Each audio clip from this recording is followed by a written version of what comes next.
You're watching the Battered Fans Network. The Herons are back. Beards talking balls, rapping pink and black. Coming live from the 305, it's official tissue. The Battered Fan, Chris and Dan, weekly rocking with you. We talk Messi, Boosie, Jordy, Lucho, the Fat Four, to Ben Cram, Noah, Ruiz, Fred. What more could you ask for? Tighten up and get ready, listen in on the pod. Solana and X in Espanol, just to even the odds. Breakdowns and gas bagging, join the tribe and just vibe. Free 99, don't forget to like and subscribe. Don't hesitate, say what's up, go ahead and come in. No question about it, I'm ready to get hurt again. No question about it, I am ready to get hurt again. Chris, the Herons are back. Welcome, everybody, to episode number 359 of the Better Herons podcast. I am your host, Dan Yuganana, and alongside me, as always, Mr. KBD. How are you doing, sir? I mean, Mr. Krabs is never going to let us live, right? We're like, he never lets us breathe. Look, we tried. There's a lot of things. Like, I got 3 kids. Chris got 3 kids. Like, it's a lot of things going on.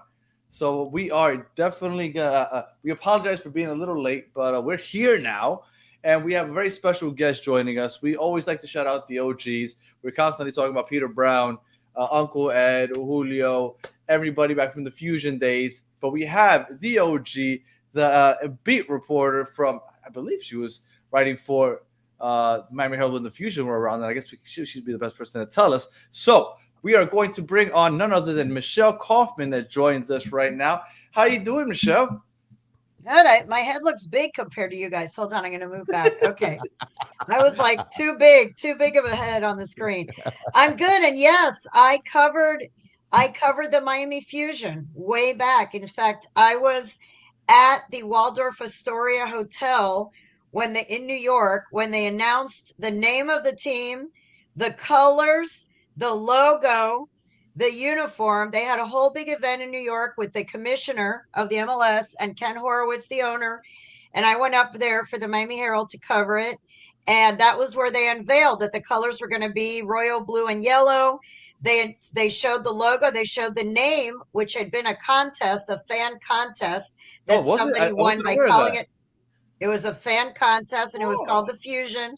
And then they had Kobe Jones. Kobe Jones was modeling the jersey, the inaugural jersey. The first time anyone saw a Miami Fusion jersey was Kobe Jones, who was a big star back then at the Waldorf Astoria in New York. And I was there. I was covering that. So that was, really big news, like in 1997, long time ago. Where were you when they announced that they folded 4 years later? I was covering the team. I mean, I covered the team. Where were you? Like, where do you remember? Where was I exactly? No, I don't. I don't remember exactly where I was. No, but yeah, I mean, I covered that team with Diego Serna, Ray Hudson, Chris Henderson, Wade Weber. I still keep in touch with Wade Weber. He's out in Seattle now. He's coaching, I mean, that team. Pablo Mascherano was on that team. Nick Raimondo was on that team. Even Eric Winalda played. Roy Lassiter. I mean, it's the list of players, Kyle Beckerman, the list of players who played on that Fusion team is pretty unbelievable. And of course, we haven't even mentioned El Pibe, Carlos Valderrama. I mean, he was the biggest star on the team. So yeah, that was in the same exact piece of land where Chase Stadium is now. That is exactly where I was walking around back then. It was Lockhart Stadium, and it was turned in the other direction, but it was the same piece of land. So it's crazy when they announce that they're going there after all the brouhaha, all the different 5 sites in Miami. And I live in Coral Gables, so I love the idea that they're finally going to be in the 305. And you're finally going to be in Miami, and then they end up over there where the Lockhart Stadium was. I'm like, really? Are you kidding me? Anyway, yeah. So it's a long history. I've been here for every incarnation of soccer, Miami FC in every different incarnation, the Strikers, when Romario came in a white limousine to Tropical Park for his first game with Miami FC. I mean, the things that have gone on here are crazy. Absolutely crazy. Well, and like Don Capacito said earlier, you are Miami soccer royalty. I did want to ask you. Yesterday, we were having a back and forth on our show about the current state of the team, and my dramatic co-host said that this is the lowest point in Inter Miami, at least short's history.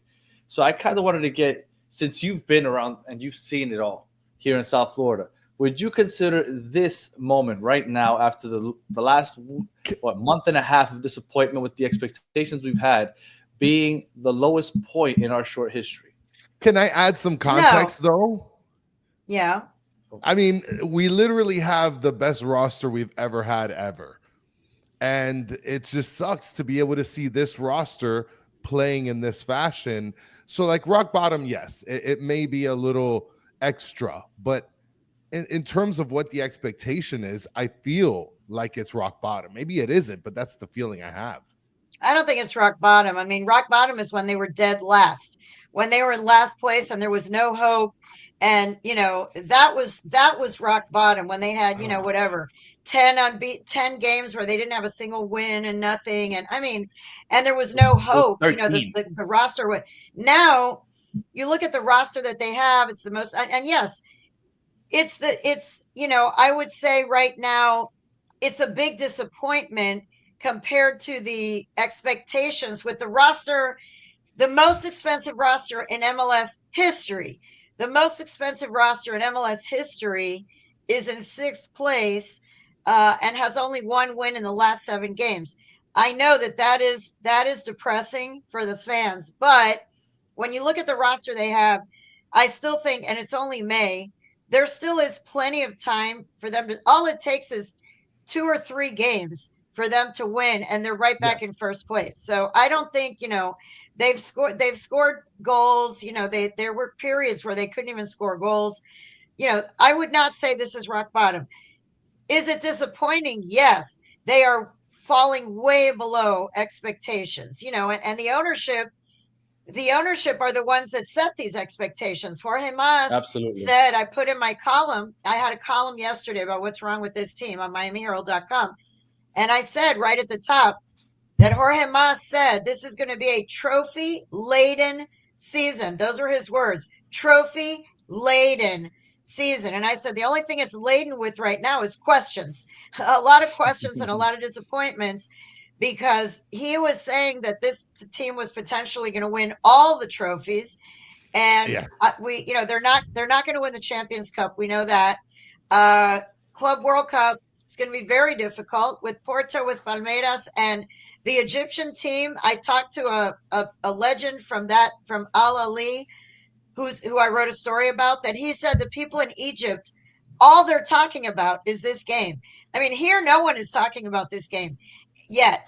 In Egypt, everyone is talking about this game on June 14th, and that team has signed like 6 players, reinforcements. They have signed players, brought them back from European clubs because they're playing Messi and they're playing Inter Miami. The Egyptian fans are so pumped for this game. Oh, no. Meanwhile, Inter Miami, we asked the Inter Miami guys about it, and they're like, oh my God, that's a month away. We're not even thinking about that yet. In Egypt, this is all they're thinking about. So, this is potentially, they basically have catastrophic 3 weeks. They have 3 weeks to get their butts in gear, okay? Because and it's going to be tough. Philadelphia this Saturday is the first place team. They've scored 27 goals and they have a plus 13 goal differential. Meanwhile, next week, okay, they have Montreal in the middle of the week, but then they have Columbus next week. So 2 of their next 3 games are Philly and Columbus, and then they're going to the Club World Cup for the big opening match. The FIFA was so excited that they put that they gave Inter Miami a spot, which was debatable. Okay. Yes. They gave Inter Miami a spot in the tournament, and not only gave them a spot, they put them in the opening match. And these Egyptians, I'm telling you, this guy was talking like, oh, all they're talking about in the media is June 14th. Everyone has June 14th circled on the calendar, blah, blah, blah. So, I mean, the target is on their back everywhere they go, whether it's an MLS or whether it's Club World Cup. This is an all-star team, a Galactico type team with all these stars. All the other teams have them circled on the calendar. And, you know, in MLS, I wrote this in my column too. When Messi and his buddies first came here, everybody was in awe of them. All the opponents in MLS were like, oh my God, I'm playing against Lionel Messi. I'm playing against the GOAT. I'm playing against Boosie. I'm playing against Jordi Alba, Luis Suarez, whatever. Now, That's done. if you're one of the opposing teams now, you're saying, hey, Vancouver outplayed them 5-1. Minnesota beat them 4-1. Orlando beat them 3-0. Chicago Fire 0-0. There's no fear anymore. Toronto 1-1. The fear factor is gone. Okay, the fear factor is gone, and the teams have figured out how to play them and how to frustrate Messi and Suarez. And so they, you know, they have to figure out another way because the league is figuring them out. The players they're playing against now, they've already played against Messi 3 or 4 times at this point. It's not that thing that it was at the beginning The that they were lore is bowing gone. down to him and taking pictures and selfies with him after the game. You're not really seeing that vibe so much. Yes, the fans in the other places, they still are super excited to see Messi and everything. But the other teams are like, you know, we played him It's last another year, game. we played him the year before. It's another game. Yes, it's Messi, but look at all these other teams that beat him. We're not so scared of them anymore.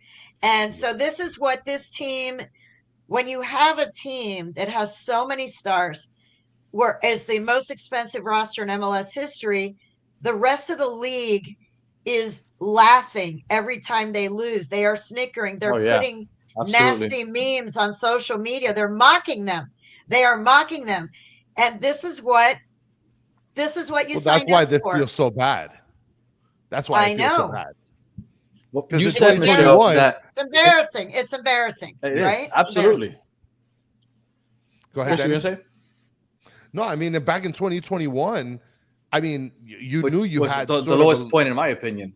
yeah, which is the lowest point, but you didn't really have any high expectations, right? Like the loss would come, and it's like, well, kind of You also had expected to lose because, yeah, but I mean, now you have hope, obviously, but it's like you said, Michelle, to have the roster we have, to have players like Toto, one of the most expensive defenders we have, not see the pitch often.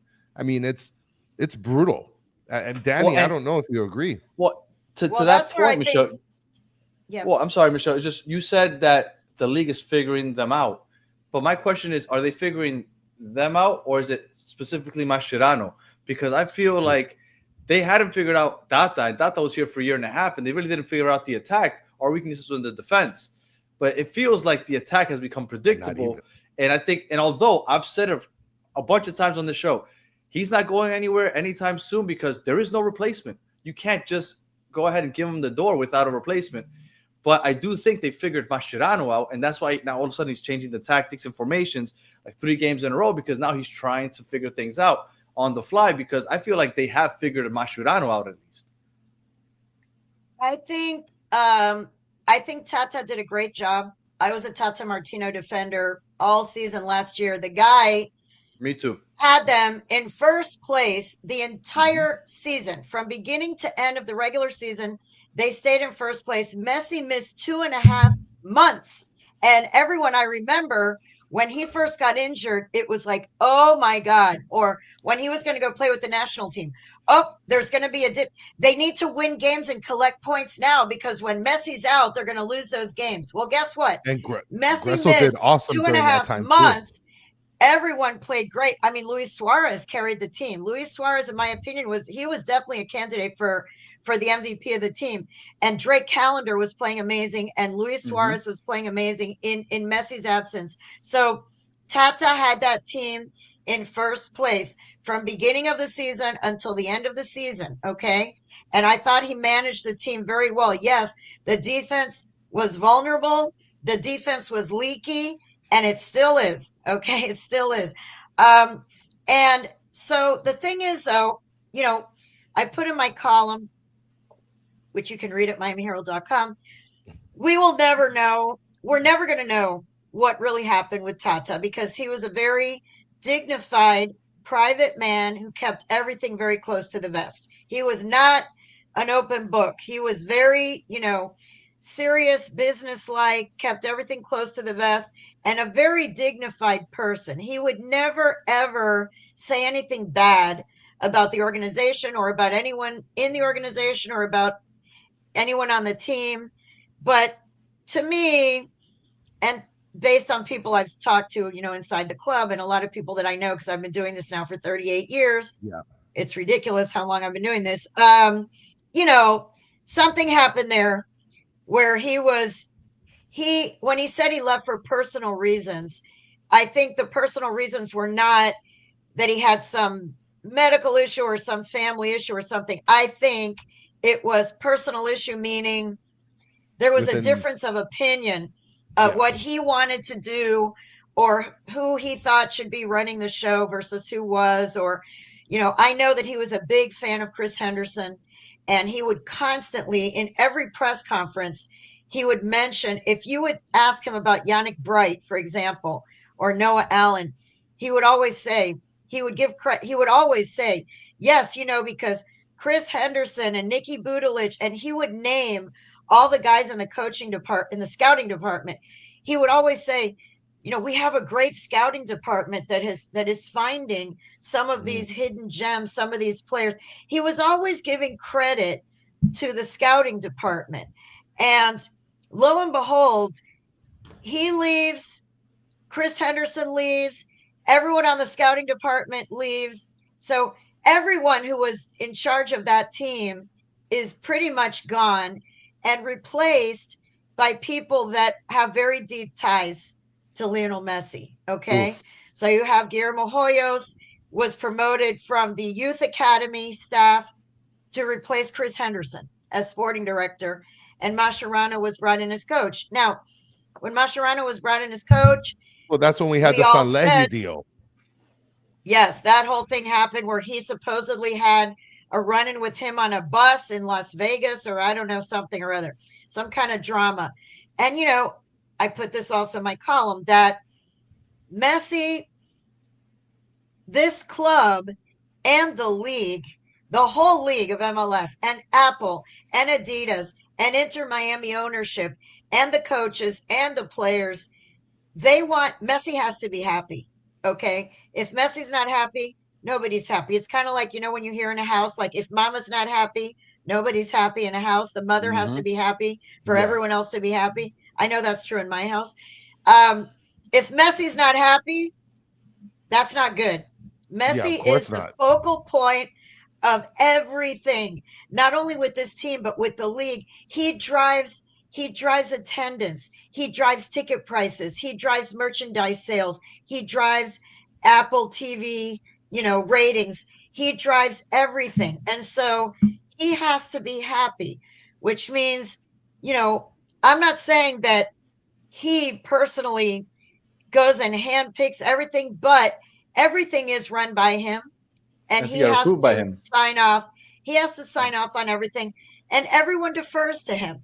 And even the players on the field, I think in the back of every player's mind is the thought, we have to, inmates running the asylum. I think everyone, even on the field, is thinking, I got to get the ball to Leo. I have to get the ball to Leo, right? That is what everyone's trying to do because he is the GOAT. He's the greatest of all time. And that if he gets the ball, he can do something special. And there's always the promise of magic when he gets the ball. But absolutely, there's a flip side to that, which is that some of the players, and especially the young Argentine players who idolize him, he is the guy who is their idol of all idols. They probably all had his poster in their room and everything. They may be a little bit intimidated, a little afraid to make a mistake in the presence of their idol. When they're passing to him and they're doing a give and go with him, if they screw it up and Messi goes like this, that their heart is sinking. It's like, oh God, I just disappointed my idol. I just disappointed the greatest of all time. I feel that maybe psychologically, they maybe don't play with the freedom that they play when there isn't somebody who's that big of a figure on the field with them. So there's obviously, I mean, look at the FC Dallas obviously, if game. you ask anybody, you ask anyone, do you want to have Lionel Messi on your team? Of course, everyone wants Leo Messi on the team. The guy scored 20 goals last year and created so many more. And Luis Suarez also scored. Between the two of them, they scored 40 goals together. Now we ask, Alba as what's well. the difference last year and this year? What's the difference? Okay, one, yes, Javier Mascherano comes in. He's never coached an MLS. He had never coached a professional team of any Mhm. kind. He had coached the Mhm. Argentine junior team. He had never coached in the MLS. He had never coached professional. And, you know, it's a learning curve for him. I happen to like him. He's very good with us. He's very transparent. I think he answers tough questions. He talks to us for a long time. He talks a lot more than Tata, I'll tell you that. Oh, He yes. will stand there and talk to us for 20 or 25 minutes, you know. But he's learning. The other thing is he's 40 years old. He's their peer. These were his teammates. Messi, Suarez, Busquets, and Alba. They were his teammate not that long ago. So does he have the authority? Is he an authority figure in that locker room? Can he make a decision that Leo Messi disagrees with? I don't know. That is a question. You know, he's their age. He has been Mhm. hired to be the coach of the team, but he's coaching 4 legends who were his teammates, who are only 2 years Who are younger than peers. him. Tata was 61. Tata was more than 20 years older than them. He had a And certain he had coached them in the separation past. from them. He had coached them. He had a certain gravitas. He had a certain, authority. And that's what young coaches, even Phil Neville too. When Phil got here, was also a young guy. He was Beckham's friend. He also was sort of a young guy who sometimes you would look at him and say he could probably go out there and play defense. They were playing defense so bad. Sometimes I would think maybe Phil needs to go out there and start playing. And sometimes I feel the same with Masche. I'm like, he Yes. wears his boots to training. I'm like, maybe he needs to go out there, and I wonder if he's, going out there and training with the players. He probably So still I can. think that there's a learning curve. He's a young coach. He's their teammate. He's learning the league. He doesn't know anything about MLS, and neither does anybody on his staff. Everybody on his staff is new to the league. Everyone in staff is learning as they go. And yes, he's experimenting. He tried one thing, it didn't work. He's flexible. He is trying different things. We asked why aren't Ian Frey and Yannick Bright playing more? We asked those questions. Next thing you know, Yannick Bright is starting. Ian Frey is Yes. starting. He has tried and put different people in. He's tried some different formations, but they're Well, I not think he's there yet. dropping the And ball at this point. I think that he's dropping the ball immensely, and I feel like really. And Danny, I mean, I don't know if you could back me up on this. Is it far fetched to say it's his time has come to a completion at this point, or No, is it we I have no replacement too for him? early, too early, Yeah, too early, yeah. too early, too You were early. gonna No, say, I Danny? know. I don't. I know Good. the easiest thing in sports, and no offense to fans, because I know this is a fan site, and this is in all sports. This is in the NBA, this is in the NFL, this is in, youth soccer when my daughter was playing youth soccer. Okay. When a team goes through a bad stretch, the easiest thing, the knee-jerk reaction is fire a the coach. coach sucks. Yes, He's got to correct. go. Hashtag Mascherano out and banners, and this guy sucks, and this guy's got to go. And, Phil Neville, people were so freaking mean to Phil Neville. He's like in third place now with Portland in the West Preach. without any stars, he doesn't have Messi, he doesn't have Suarez, he doesn't have crap, okay, out there. Well, he has Kamal Miller and he's got some players, but Yeah. he's got that team doing pretty well in the West, right behind Vancouver, Minnesota, and Portland. They're kind of like the 3 teams over there. So I remember the fans here very nasty about Phil, about his son, when Oh, yeah, there that was was really a lot bad. of Really That was good. about his nasty. Which was son, really which good was too. really, Yeah, that was really bad. mean to Yeah, his poor son, this poor young yeah, kid who was yeah. He ain't deserved that. teenager. He was a Yeah. teenager and he didn't deserve that. So I think sometimes I understand fans get frustrated. I get it. You know, you're paying big money. My husband is a season ticket holder and he sits in the fourth row in the center. He pays a lot of money for those tickets. Oh yes. You're investing a lot of money in this team. They raised the prices, they jacked the prices up double this year. I know because my husband is paying double this year for that seat than he played last year.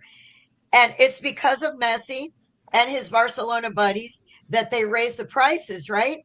So you want to see, you know, I know my husband was even mad, like when the players were playing in the cup games, which the season ticket holders do not get tickets for. You only get the Nope. MLS games in your season ticket package. My Yes. husband's like, wait 1 minute here.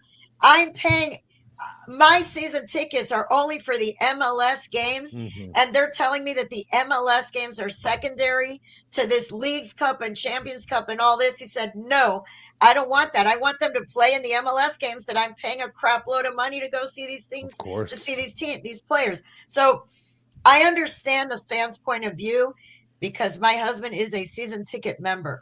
I understand the fans' point of view, but having been a sports writer for 38 years, and I've been in Miami, I covered the Tampa Bay Buccaneers when they were so bad in the late 80s. They were so bad when Vinny Testaverde was the quarterback there.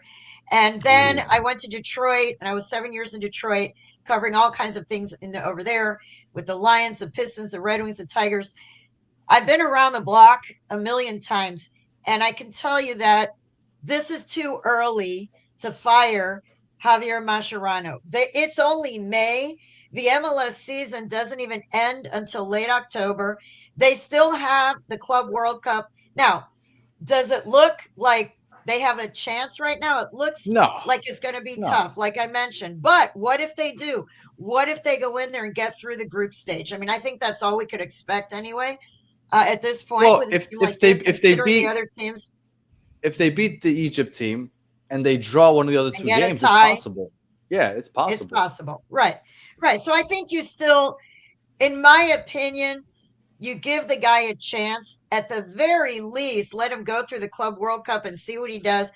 And it's You have no still other very choice. early in the No. MLS season. It's still very early. Like they're not, they are in sixth place, but they're They like have a game in 6 points hand, behind or 7 points. and They're with they have a yeah, game in with a game. hand. So if they win a couple of games and they go on a little run, they're right back up there. So I think it's too early to pull, to throw the hook out there and yank them. I thought that Tata, you know, whoever wanted him out or whoever it was in that organization that he didn't click with, it's kind of a shame. And this is nothing against Mascherano because, like I said, I do like him and I respect him. I do, having been around him day to day. But Tata had another year on his contract, and the guy was the runner up for MLS Coach of the Year. He He should have was the won it. runner up for Yes. MLS Coach of the Year. They won the Supporter Shield. They broke the MLS record for points, Mhm. and he's gone. And he's gone. Was that fair? Like I said, we don't know what the personal reasons are. My guess is that he had some kind of clash, whether it was what I put in my column. I do know for a fact from some people within that some of the players, I don't know who, but we know who the important ones are. Some of the Mhm. players thought that, that he was old school, that Yeah. maybe his practices were boring, that his meetings were very, very long. He was legendary for his really long scouting meetings. He would have, the players would joke about it.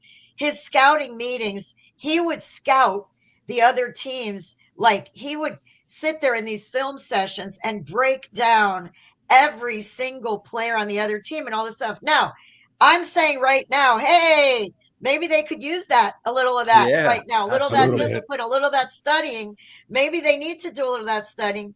And maybe those long practices, maybe they could use some more practices too, because they are struggling right now. So maybe some of the stuff, and I say this as an older person because I'm 60, and the younger generation, and I know I'm really going to sound like an old fogey here, but the older generation doesn't have patience and sometimes doesn't want to grind, doesn't want to put in the long grinding hours and work and pay the dues. They want the instant gratification. And the thing is, I think that Messi, Busquets, Suarez, and Alba, they are legends. They probably don't need the kind of coaching that some of the other players need, who are not those Absolutely. four, who don't have that natural talent and the resumes that those four guys have. So maybe those four don't need 2 hour long film sessions or don't need to practice every day and run sprints and run laps. But as a whole, I don't think it's a bad thing for a team to work really hard and have some long meetings and have some long practices. I'm saying this as an old person. I teach at the University of Miami for 20 years. I've been teaching, and I will say in general, if I could stereotype, the younger generation sometimes doesn't want to work as hard. They want the rewards, but they don't want to put in I think you're the right up hours of Danny's. grinding. I think you're right up Danny's alley. I'm a 'Cause- principal, and so I see kids on a regular basis, and yes, absolutely, they don't want to put any work in. And now with AI and everything, I'm sure you probably have journalist students trying to use God, they're turning ChatGPT in to write papers. articles. ChatGPT, So yeah, That's they're turning in awful. yeah, papers completely done by yeah. ChatGPT. They don't even So read it over. That's Yeah. yeah, no, awful. so Right. So yeah, I just think unfortunately, I there see are it on a regular generational, basis. right. I think Yeah. there are some generational things that maybe Tata, even though he wasn't that old, by the way, Tata's like 1 year older than me. So he looks older because he has the gray hair and he looked kind of like an Yeah. abuelo, right? He looked like a grandpa, but he's not really that old. It's not like No. he's 90. No, not at all. But I think there were some, you know, I think there may have been some clashes or some generational differences, or just even not generational, just the way he wanted to do things versus the way other people wanted to do. So now they've got Mascherano in there, who's part of the group. He's part of the Barcelona, boys. And I don't think, by the way, I don't think he was best friends with those four. From what I can gather, like even just socially, But I when feel like you that's a look on good thing. social media, when I know, but I'm saying, yeah, when you look on Yeah. social media and all that, people who may think that he's Messi's best friend, whatever, I don't think they're besties. I think it's just a Because generalization. when you look, he was his teammate, yes. Teammate for years, yes. Knows him well, yes. Trusts him, they trust each other, yes. I don't think they're besties. Like when you look on social media, the wives of the other four Yeah. are besties. They're always posing together. They're in fashion shows together. They go on trips together. They celebrate each other's birthdays together. Mascherano's wife does not seem to be part of any of that. So Yeah. from me looking in Well, from that's the got to be outside, and I'm tactical always as well. There's no way that's going to be. I don't want to say appropriate because I mean they could do as they wish personally, but I don't think it would be intelligent for him to have his wife sort of hanging out with some of the players' wives and stuff. I think it would be a bad and he's move. not hanging out, like he doesn't go hang out with, he's not like going Yeah. out to dinner and bars with those guys or anything. He's not. Yeah, He is definitely separated and secluded like his role is from them. completely different as the leader of Yeah. this team. Yeah. So I don't know. I mean, is the team underperforming? Yes. There is nobody he wouldn't argue. Every player on the team knows that. Yannick Bright said the other day, every player on this team has to look in the mirror because all of us are accountable. It is not fair to point a finger at one or two people. Everyone on this team has to look in the mirror. No one is playing their best. I agree. Nobody. Luis Suarez right now is not the player he was last year. No, he was at not. all. He was a much better player last year. Yeah. And, all of them need to play better than they're playing now. Mascherano, like I said, he's learning on the job. This is a really high profile job to be learning on the job, but Mhm. that's the job that he signed up for. Yep. I think you give him a little more time. I don't think it's time to throw him out yet. I don't.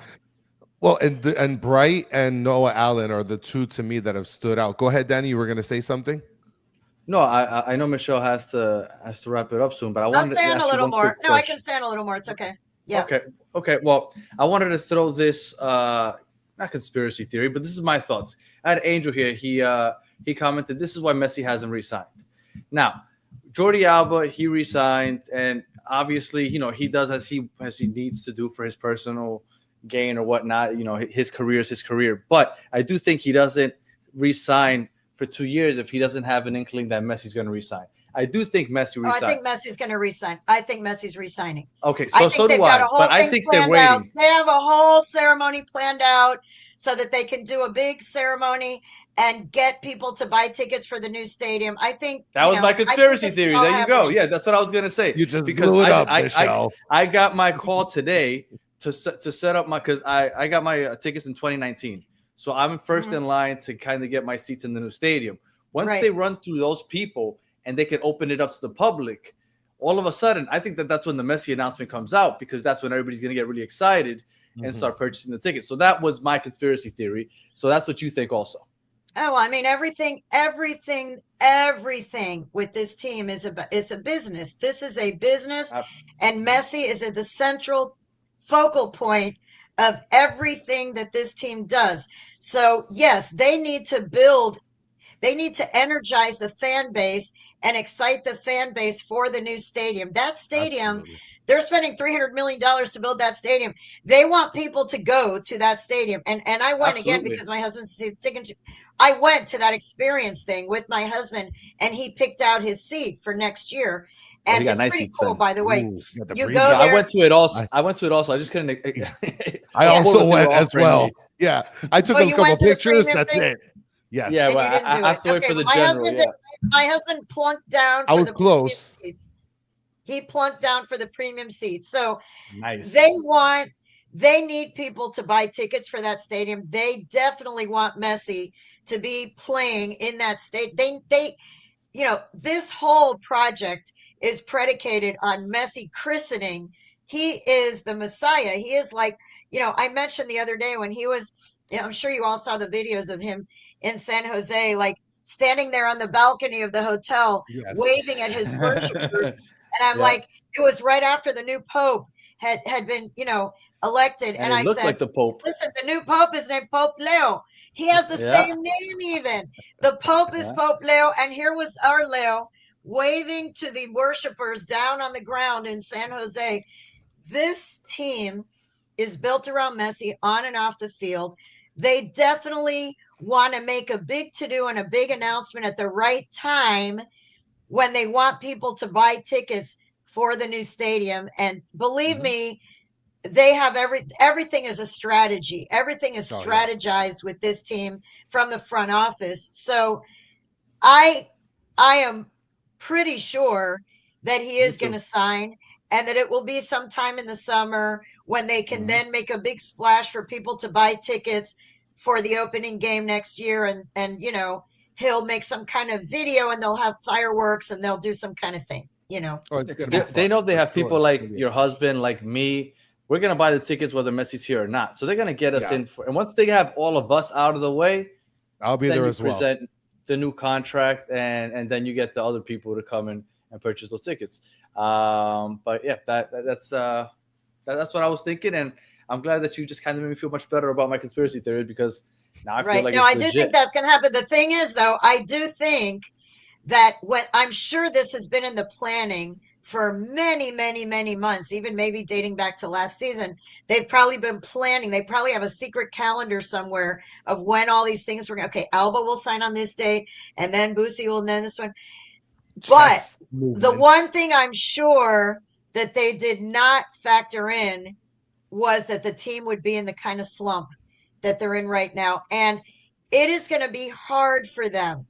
Even if they are making a big announcement that Messi's coming back, if they're in the middle of a spiraling downward, momentum, that is not good for ticket sales. That is not good for ticket sales, because you're telling the fans, Messi's coming back. And the fans are going to say, we have him now. And we're not winning crap. Why am I going to pay more for the new stadium? We want him to win, So I don't think Messi alone in other cities, yes, people buy tickets because they want to see Messi because they've never seen him and it's a once in a lifetime chance to see him. For the fans in Miami that have now seen him multiple times, again, we talked about the novelty maybe is wearing off a little for fans who Absolutely. see him more often. They want a winning team. Yes, they love to watch Messi and they love to watch Busquets and Alba and all this stuff, but they want the team to win with these players. They want to see their team lift trophies. They want to celebrate. So if this team goes into a big spiral downward and then they're trying to get people to buy tickets for the new stadium, it's going to be a little awkward. It's going to be a little awkward. That's yet another reason, even more pressure on Mascherano and on all these players. Not only is there pressure of a normal team, like we have this great roster, we spent a lot of money, we want to win MLS Cup, we want to win Leagues Cup, we want to win Club World or advance to the group. On top of that is the financial pressure that the owners of the club are counting on you to sell tickets for this mega stadium that they're building, that they've been, promoting for 3 years now. That's also on the back of Messi. That's also on the back of Javier Mascherano. That's a lot of pressure on those guys. And yes, they make a lot of money, but that's a lot of pressure to put on that team. They are Yes. under tremendous pressure financially and on the sporting side. The front office is pressuring them, and the sports fans are also pressuring them. So it's tough. It's tough, but they get paid a lot of money. So this is what they get paid to do. They get paid to play a game and run around in shorts. So they need to start winning. They gotta win. And Danny, I want to bring a couple super slams that we ended up getting over here. So if you want to help me out, here's one I got super you. slam here. Alejandro with a $4.99 super slam said, Chris and Danny learn from the GOAT Michelle. Much appreciated to Alejandro. And then Rick A with another super slam here says, who do you think could replace Mash in this role? I think it's been basically stated that at this point, there's no idea that we can be able to go ahead and replace him, especially in the near future with all the complications of the Club World Cup coming up. I mean, Leagues Cup is right after that. I think that we got to look, Danny and I have discussed it. I think we're going to be going the rest of this year with Mascherano at the least. I don't know what you think, Danny. Well, if they don't, if hypothetically, which it would be terrible if they lose to Montreal, but if they lose the next 3 games, Oh my hypothetically, goodness! and then go into the Club World Cup and poop the bed in the Club World Cup. Montreal. No, they cannot, and that's what I was saying. If you lose to Montreal on top of having bad performances against Philly and Columbus, which I don't think is going to happen, I think they're going to surprise people in Philadelphia this week because it's the way sports works. You're the underdog. What makes you think that? Back against, What makes you think that? because Philadelphia to me is Philly's good. Philadelphia is good, but back against the wall, I feel like Philadelphia might. I don't want to say they're going to overlook, but I feel back against the wall. Mascherano's finally starting to use the wings. I know Baribo, which they need to do. The middle is clogged. The middle is completely clogged. They cannot keep trying to force their way. Even Lionel Messi, the GOAT that he is, he cannot dribble through 4 players. He loses the ball when he does that. They cannot do that. They cannot do that. They cannot do that. They need to finally bring started it from using the outside. They did. And they finally started doing that. And when they started doing it, we didn't have Luis Suarez playing. And then we have Luis Suarez last game. And I felt like in the Orlando game, in the first half, although we didn't score, we were looking better in the first half. But like Julian Gressel said, hold on for 30 minutes and then things will change. And that's what Orlando did, right? It's what that's what it's looked like. But I just feel like this is the game that could make, I don't want to say break, but this could really make a big difference because I feel like a lot of people are counting out. Look at the chat. Everybody in the chat is saying that I'm daydreaming or that I'm delusional, saying that we're going to be Philadelphia. If all of a sudden we beat Philadelphia, whether it be ugly or pretty, we beat Philadelphia. Oh no, if they beat Philadelphia, I think people quiet down if they beat the first place. Exactly, team. Because then you have Montreal coming up, and you should be able to beat Montreal at home. All of a sudden, you're running a 2-game winning streak. You have 6 points. 6 points, and then you have Columbus. And I think that quite. So I think this Philadelphia game is huge. I felt like Messi talking post game was a big deal because he never talks post game. So it was probably planned. It was probably planned beforehand. He doesn't talk. Period. Exactly. Yeah. Exactly. So I feel like that they know that the pressure's on. I'm sure they feel it, and I think they're gonna come out. It's never a must win in the regular season, but I feel like this is a very important game, and I think they want to put the doubters to rest. So I think that they're gonna come out, and I think they might surprise some people. Am I 100% They do have confident? a week. Absolutely not. Right. They do have a week to prepare, that's different too, because last week, remember, they had to play at San Jose on Wednesday. They played in Minnesota, which is pretty far away. And then they went straight to San Jose and played on Wednesday. And they arrived back here at 9 a.m. on Thursday. So they had one of those long cross country, games in the middle of the week. Now they do have this entire week to prepare for one opponent, not two opponents. They And have Philadelphia an played entire week. midweek.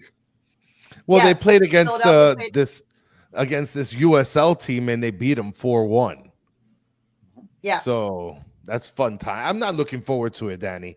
I told you we need to walk away with minimum 6 points in the next 3 games.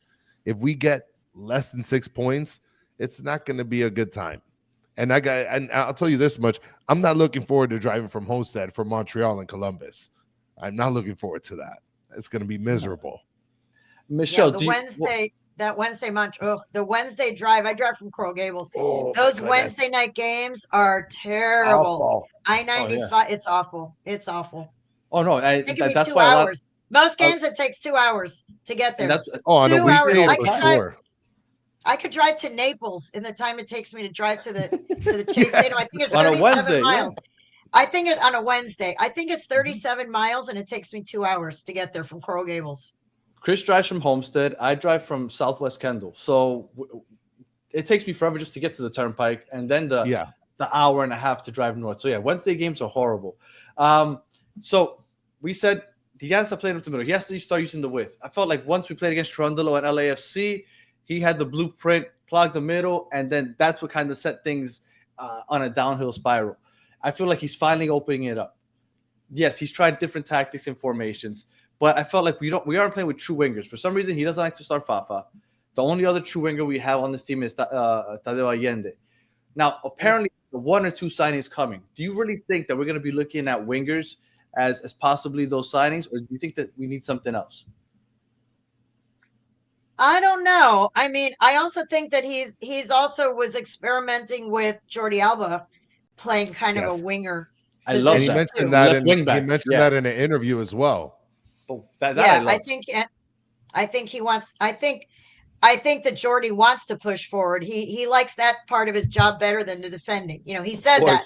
He said, I've always liked attacking more than defending. He likes attacking more than defending. The problem is if he is still officially a left back or whatever, he cannot just completely abandon his defensive role, because then you're leaving space and then other guys are going to have to clean up your mess if you're always running all the way forward, and then you leave a giant gap that Noah Allen or somebody else has to clean up. So, they don't have the true winger like when Ariel Lassiter was here, or even remember Robbie Robinson. Danny's not a big fan. Danny's not a big fan of Lassiter for sure. So no, but one thing I want to mention though, Michelle, is from the start, ever since Jordi got here, I could tell, and I'm pretty sure you could see this more than we can, that he has a heightened comfortability with Noah Allen behind him. And the improvement that Noah Allen has made over Noah's playing amazing. Noah's like the one, when you talk about this team, the most consistent players that are always in the starting lineup, it's like the big 4 and Noah Allen. Yes. Everyone else has been scrambling around and shuffling around. Noah Allen and Yannick Bright, which he should have. Yannick Bright should always be in there too, my opinion. But but Noah Allen, it's amazing how and the thing is, all the coaches have liked him. Phil Neville used to always talk up Noah Allen, and Tata loved Noah Allen. Tata loved Noah Allen, and Tata loved Yannick Bright. If you remember, Tata loved Yannick Bright so much that he pushed Busquets to the back line because he wanted Yannick Bright on the field And the only way he could figure out to have them both on the field at the same time was to have Yannick Bright playing what Boosie usually plays and have Boosie playing back, like as a center back. Yes. So he thought so highly of Yannick Bright that he basically made Busquets change position so that Yannick Bright could play his position. So Yannick Bright has been a great find. A college player to come in and do what he's doing is unbelievable. And Noah Allen too. I mean, a guy that is short from the youth academy. He's had an incredible, last season and this season. He's really, like I said, he's one of the constants on the team. It's not even questioned. The lineup is always going to have Noah Allen. Yeah. And I'm glad to see that because I love seeing those homegrown players succeed. I remember was it the start of 2022 season? Noah Allen was the starter on opening day. Yeah. I was like, who is this young kid over there? I think he might have been playing right back, but it was wild. And then he got moved to left back. Well, he was playing right back because Gibbs was left back. yeah, Right, well, Kieran remember? Gibbs. Yeah. Yeah. So Yes. Kieran Gibbs was playing left. Yeah. it's just And really Breck nice to see Shea. Noah Allen. Let's not forget Breck Shea. Yeah. Yeah. Everybody loves Breck Shea. Love Breck Shea. Do you guys know the story about when he grabbed the snake out of the bushes in the practice? Yeah. Yes. Well, I That don't know was if Chris knows it. amazing. Yeah. I One of the heard best- about it. One of the best stories for any of you guys listening or whatever watching that don't know this story, but one day we're there at practice and there's a snake, a pretty big snake at practice that was slithering around on the sidewalk at the practice, and everybody's like freaking out over this snake, and the snake jumps into the bushes and no one knows what to do. And the next thing you know, Breck Shea in uniform in the middle of a practice, middle of a training session, he comes over with his bare hand in front of all of us and sticks his hand into the bushes and grabs out the snake. And the snake is all, floundering around, flapping around. And Breck Shea was like, no big deal. Took him out to the parking lot. I mean, it was one of the best Inter Miami moments that I've ever seen was Breck Shea grabbing a snake by the neck and just pulling him out of the bushes. You just don't see that every Wrangling a day. I'm snake. telling you that Leo Messi may be the GOAT. He is never pulling a snake out of a bush. No. That's all Breck Shea. How much has training changed for you in the media since Messi's arrived? Because I'm assuming you had a lot more freedom before Messi arrived. Oh, yeah. Well, first of all, there was no security or anything. We used to just show up. There were a lot of days when I was the only one, or it was just like me and Franco, or maybe me, Franco, Jose, and Andrea. There was like maximum 4 people. And sometimes I was the only one. When I was the only one, Phil would let me stay. Like when there was no one else there, Phil would say, Michelle, it's okay. You can just stay and watch the practice, because he trusted that I was not going to report certain things, or he would tell me, don't report this, or, whatever. Like lineups and so all yeah, that stuff or whatever. There was much more freedom for us. And then with Tata, it was not quite as much. And obviously with Messi, we have to RSVP 3 or 4 days before every training session to say that we're going. You have to be on a list. You don't just show up. We used to just show up and just walk in the fence. That's not how it is. No, we have to now RSVP they send out every week when the availabilities are going to be. And then you have to send in on the email, you have to send an RSVP that you're going to go to this session. You're going to go to this session. And then when you get there, they have the names on a list and you get a wristband. And then you have to go through metal detector. They have a security guard there at every training session. You walking in with snakes. Goes through our bags, and does the wand. The wands Wanding everybody the bag down. And everything. Yeah, wanding the bags, wanding our bodies and everything. And then this is all for Messi. I mean, this all started when he got here. We never did any of this. Yeah, and nobody's doing this for Vasilev. Yeah, right. No one was doing that. No, no one was doing that for Lee Wen. Anyway, God, I mean, Pizarro does Pizarro seem like it was 20 years ago? Yeah. Anyway, we had the question for the chat the other day if they could remember who the first captain was for the first game. And the first captain. Robles. Who was it? Oh, Luis Robles. Yes. Yes. Luis You Robles. spoiled Yes. it, Danny. I know. He was he a great was. leader. I love Luis Robles. I still keep in touch with him. He's a great guy. He's working in the league now. He works for MLS Next. He's working in the league office in New York. Oh, really? Yeah, he is. He's working in the league office for MLS Next. He has some executive position over there. He's working in the development part of the league, and he's Nice. living in New York and working in New York. But yeah, the practices, the training sessions, it's not that different. The availability, basically, the way it works is they bring two players. They tell us which two players are going to come. So, you get two players.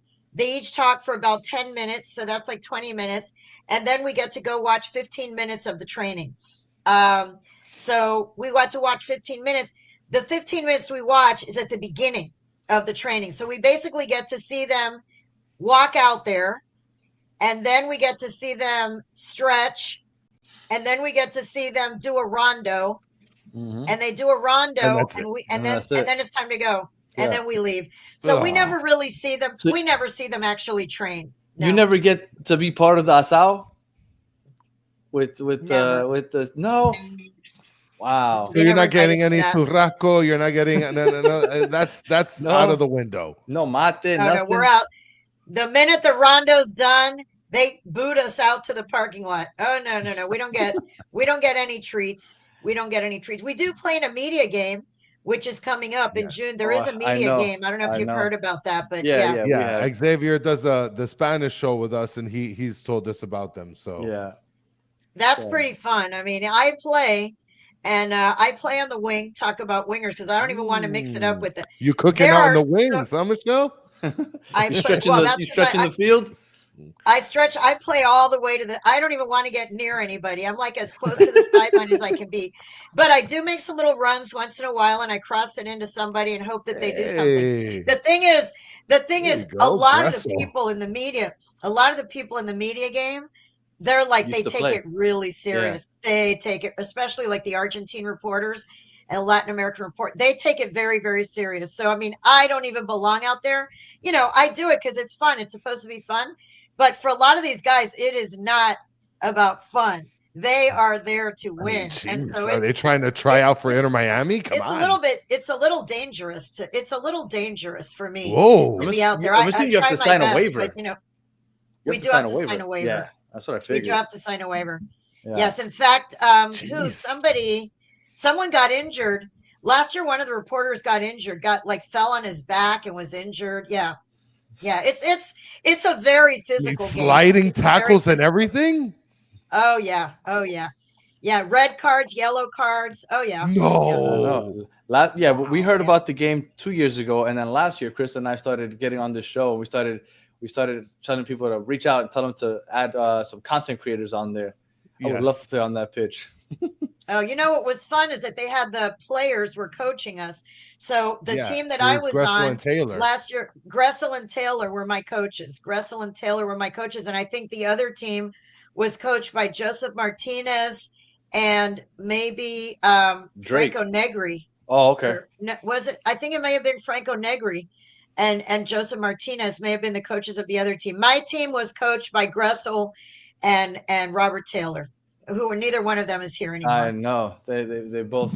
Oh, you got the long gone, Taylor shirt. unfortunately. Okay. I mean, I miss him every single day of my life, Michelle. Yeah. Well, actually, if you didn't know, Chris's favorite Inter Miami player all time is Emerson, which is odd, isn't Yeah. Oh, Emerson. Oh my God. Yes. Where's he now?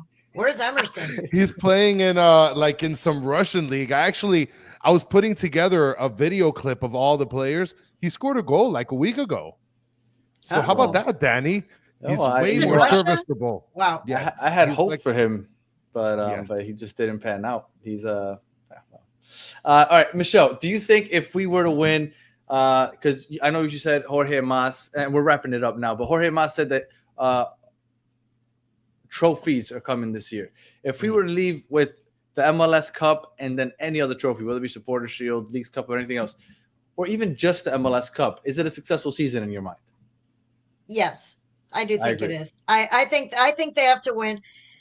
I think winning the Leagues Cup alone, that's not enough for me. I mean, Me to either. me, the Leagues Cup is like The Leagues Cup, to me, they already had Champions Cup. That's the CONCACAF.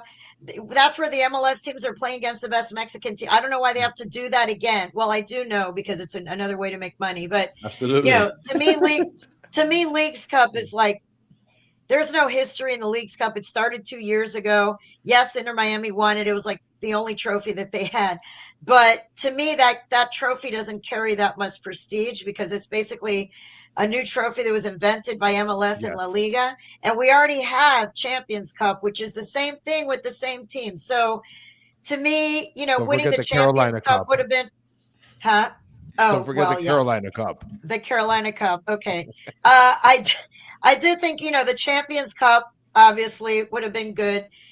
Club World Cup, that's a reach. That's a dream. Yeah. So MLS Cup, I think anything less than winning MLS Cup is going to be a really, really Hard big pill to disappointment. swallow.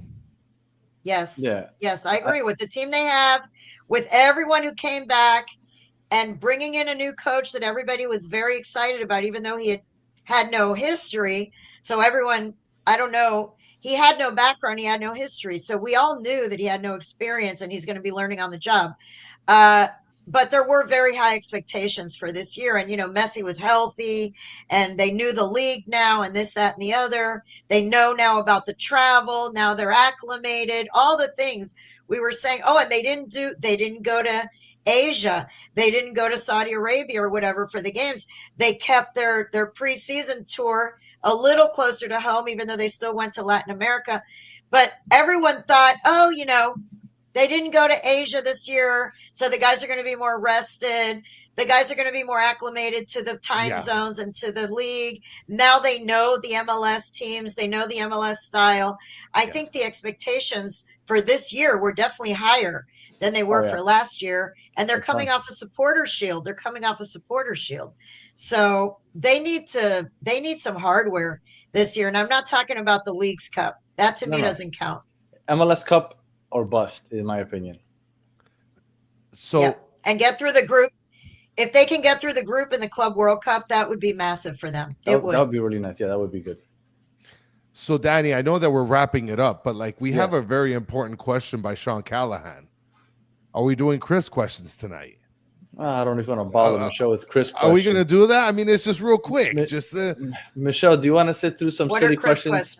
Okay. What are Chris questions? It's just some silly questions, just a little bit of a feeler to get to know you a little bit better. Like what kind of cereal do I like and things like that? Yes. Yeah, something like that. Lucky Charms. Okay. Oh, Lucky Charms. Oh, I didn't expect that. I saw you as more of a Cinnamon Toast Cruncher. No, they get soggy. The Cinnamon Toast Crunch, they're good at the start, but you got to eat them fast. Because if not, they get soggy really quick. And by the way, the Lucky Charms, the wheat things also get soggy, but somehow it's okay mixed in with the soggy marshmallows. Once you're done with your cereal, do you throw out the milk that you have left over or do you slurp it? Because that's a serious debate on this show. Oh, well, that depends. If it's a chocolate cereal, like Count Chocula or like Cocoa Pebbles, then you drink it because then it's like chocolate milk. That's fair. Yeah, if it's the white milk, I usually would not drink that. Thank you, Michelle. We're starting off on a great foot. There we go. Great. There we go. So should I just keep going, Danny? Okay, well, we'll make this really quick, Michelle. I promise. Okay. So here's some choices of steak and toast. You have to pick one of each. Of how I like my steak and how I like the toast. Yes. Okay. The steak. I think and everybody I like will number judge 2. you for a choice. Number 2 for the steak, which looks like a medium rare. Yes, that's I acceptable. like medium rare. And the toast, I would say number 3. Okay, all right. So we're going right. And then we go over here to cutting some sandwiches, Michelle. You have to cut a sandwich north to south or diagonally. Which way are you cutting this specific sandwich? That sandwich, I would do diagonal. Oh my goodness, that's criminal. I'm not gonna lie. I cut the sandwiches like that for my kids for their lunch. Okay. So, but for myself, I like it. I like to eat the corners. No, because I like when it's in 2 triangles. Those corner bites. I like those little. It's that first initial bite. Yes, Yeah, I like that. guess. I Me like that too. because you know what happens when you have those two little rectangle sides, then if you you bite in the middle first, then you've got like all the crust around in a square. I don't know. I like the triangles better. Let me tell you something. Chris tries to tell me that there's more crust when you cut it the other way. That There makes is. absolutely no sense. This is the same amount of crust, no There matter is. how you It's cut the There it. same is. amount of crust. It is the I same don't know. amount of Same crust. amount of It's the crust. same pieces of Michelle. bread. This The is very same pieces of debatable. bread. Okay, Okay. I've done the science, and I asked ChatGPT. Okay. Going grocery shopping, people typically push their shopping cart. I, on the other hand, was caught in Publix pulling my shopping cart. So, are you a puller or a pusher, or Oh, maybe you're push. a hand Push. push? Yeah. Oh no, I never pull the cart. No, I'm always pushing it. Yeah. Absolutely. And I have my little bags in that. I have my little bags that I bring from home in the little, in the little seat Ooh, Basket. right Yeah, little there seat in the little basket. basket.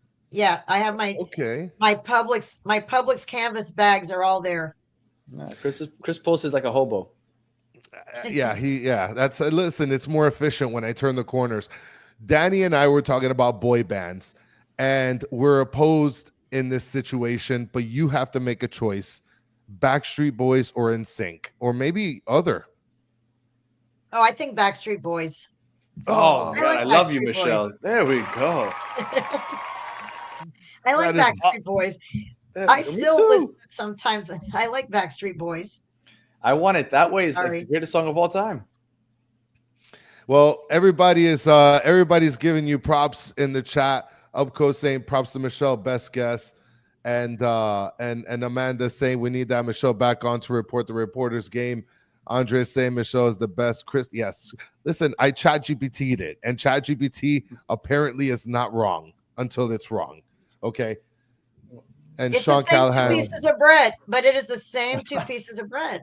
I don't It know. has the It's same amount Exactly. of crust. What do there's you think happens extra when you cut it? No, there's no. extra crustage at the ends. You get more. I don't know. This is what I have to deal with on a regular basis, Michelle. Oh my God. How do you deal with this? Okay. I don't know. I No, don't it's know. fun. It's been fun. I said I was only going to do 30 to 35 minutes, and I look at know. us in an hour I know. 7. So I you know. know I I'm really. having fun. I would not have sat here for an hour 7 if I didn't have fun. I would have cut you off a long time ago. Well, we appreciate you hanging out with us for the last hour and change. Please, and I can't everybody in the believe you chat do this every absolutely night. loves you. I can't believe you do this every night. That's Yes, crazy. we started 2022. We started. Chris Uh-huh. is a brand new soccer fan, so Chris did not like the Okay. sport. And in 2021, Hated I took him soccer. to a soccer game back in October. We beat was it New England or Cincinnati? We beat one of the two teams. We beat them 5-1. And coincidentally, his first soccer game ever, we score 5 goals. He falls in love, buys season tickets immediately for the next season. Yeah. We start the podcast, and here we are. We go Monday through Thursday, and then we do post games on either Saturday or Sunday, I guess, at this point. So so we're doing this all the time, and then the chat is always That's awesome. lively. Well, They're always fun. I have a podcast, but it's just once a week. It's called Inside Inner Miami through the Miami Herald, and you can see it on YouTube, Spotify, Apple, but it's only once a week. I cannot imagine doing this 4 days a week. That's wild. You guys have Well, I can't imagine you guys have a driving lot up of to Chase Stadium every day. Yeah, So that's yeah, rough. and props to you it's for in the that one. morning. I go during rush hour for the training sessions because we have to be there at 8:45.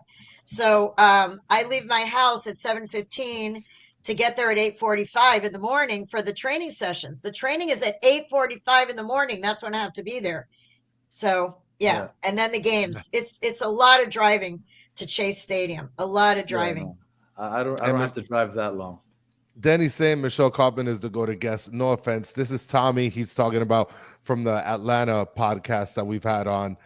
And Okay. Alejandro with a super slam right here said, "We all lonely and crazy, man." Michelle, I don't know if there was a comma there, but shout out to you, Alejandro, and much Yes, great. appreciated, Michelle. If Yes. let All right. everybody know No, where they could be able it was to. really fun.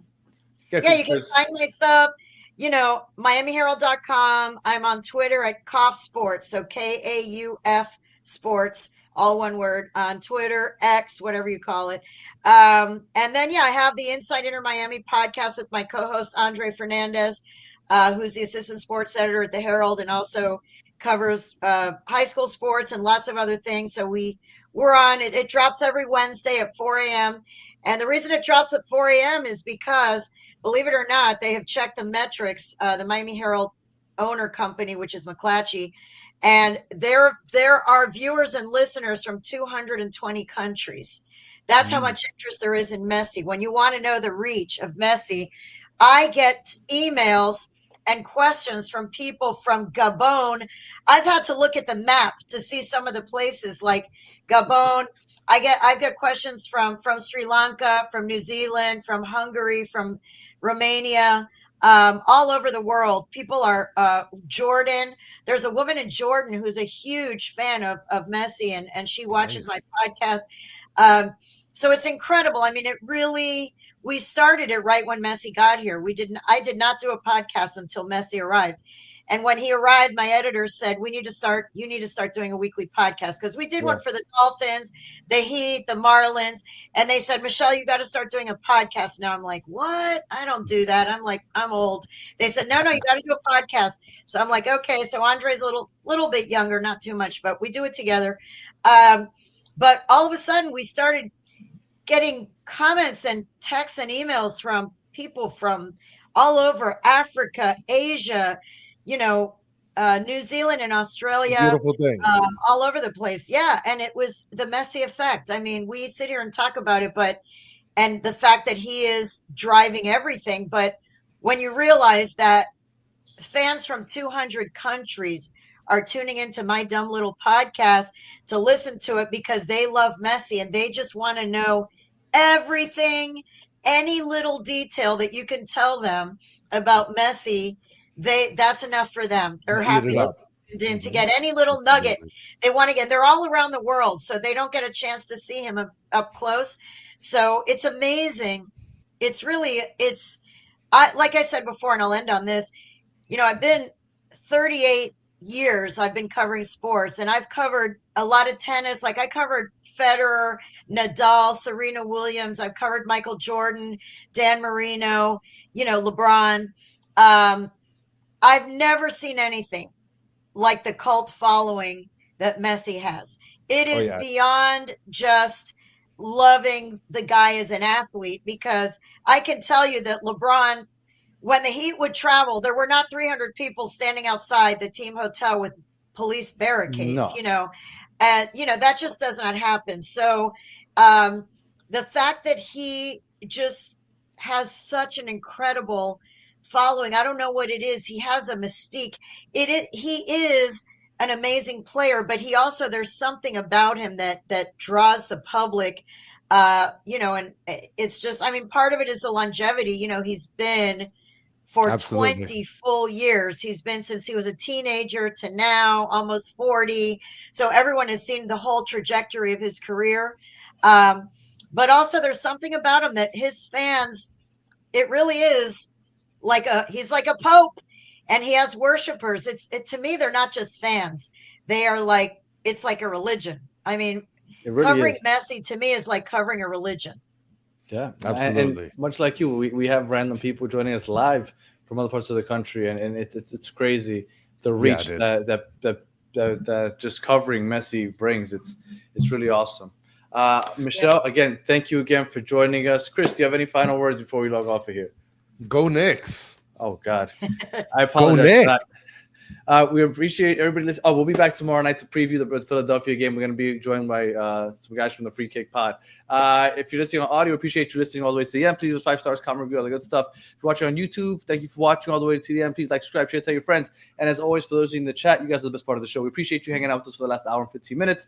And for all the love that you gave Michelle, because she was awesome. Thank you. Real OGs. Thank you. And we'll be back tomorrow night. So, and hey, shout out Walter. Walter's back.